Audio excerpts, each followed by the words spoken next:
La secrétaire de cette école secondaire d'Uccle a encodé les 6 premiers nouveaux élèves de première secondaire de la prochaine rentrée.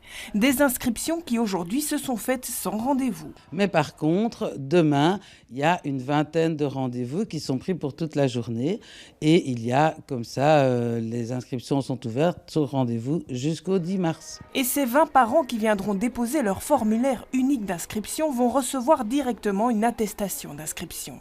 C'est une des nouveautés du décret pour les écoles réputées incomplètes, comme c'est le cas de l'Institut Montjoie. On a la possibilité, par cette dénomination d'incomplète, de pouvoir procéder directement à l'inscription complète de l'élève.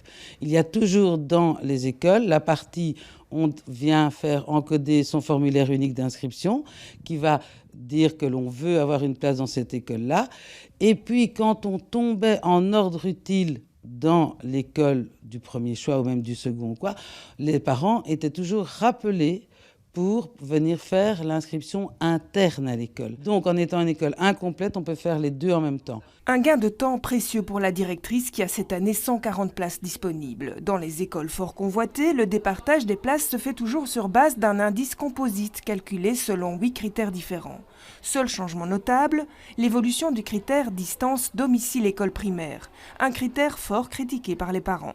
Le coefficient domicile-école primaire, qui était prépondérant avant dans le précédent décret, a été revu nettement à la baisse. Et donc, pour les parents, c'était une revendication forte, puisque, en tout cas dans le fondamental, on ne scolarise pas nécessairement son enfant dans l'école la plus proche, pour des raisons parfois liées au travail.